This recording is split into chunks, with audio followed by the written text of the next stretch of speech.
Clinometer గురించి తెలుసుకుందాము. First మీ protractor ఉంటుంది కదా బేట, ప్రొట్రాక్టర్ని ఇట్లున్న ప్రొట్రాక్టర్ని ఇట్లా కూడా పెట్టి మనం కొలవచ్చు. ఇక్కడ లైటర్ ఇట్లా పెట్టేసి ఇట్లా జరుపుతున్న కొద్ది అట్లా కూడా తీసుకోవచ్చు ఈజీగా. ఇంకొక మెథడ్ ఏంటంటే దీన్ని ఉల్టా ఇట్లా చేసుకొని మనం దీనికి ఒక బోల్ట్ కానీ ఇట్లా బాల్ ఇట్లా పెట్టేసి దీనికి ఒక లైట్ బిగించుకోవాలి మనం, లేజర్ లైట్. ఎందుకంటే కంటితో ఇట్లా చూడడానికి ఇట్లా వీలుగా లేజర్ లైట్ మనము చూసుకోవాలి, ఒక బిగించాలి. లేజర్ లైట్ పెట్టి ఇట్లా క్లైనోమీటర్ తయారు చేసుకోవాలి. మనం మిడిల్లో ఒక హోల్ చేసాను నేను, హోల్ చేసి ఇక్కడ లేజర్ లైట్. ఇక్కడ ఏం చేసుకోవాలంటే ఇక్కడ చూసినప్పుడు ఇక్కడ 90 degrees దగ్గర ఏంది నో యాంగిల్ కాబట్టి 90 degrees ఏమనుకోండి 0 అనుకోండి. నెక్స్ట్ ఇది ఏమవుతుంది 0 తర్వాత 10, 20, 30 తర్వాత 40, 50, 60, 70, 80 ఇట్లా ఈ రకంగా మనం లెక్క పెట్టుకోవాలన్నమాట. 90 degrees 0 అనుకోవాలి.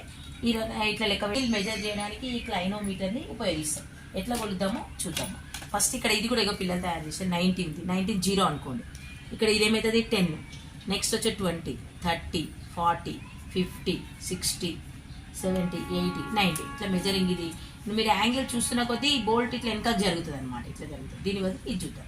దీనికి ఇక్కడ నేను ఏం చేసిన అంటే మనం కంటితో చూసినప్పుడు కొంచెం ఏమైనా అబ్జర్వేషన్ ఇబ్బంది అవుతుందని ఇక్కడ ఒక లేజర్ లైట్ పెట్టిన అక్కడ పడుతుందేమో చూద్దాం. వాల్ హైట్ కనుక్కోవడానికి లేజర్ లైట్ ఇక్కడ వేసిన చూడండి, పైన పడుతుందారా. ఇక్కడ యాంగిల్ని అబ్జర్వ్ చేయాలి. యాంగిల్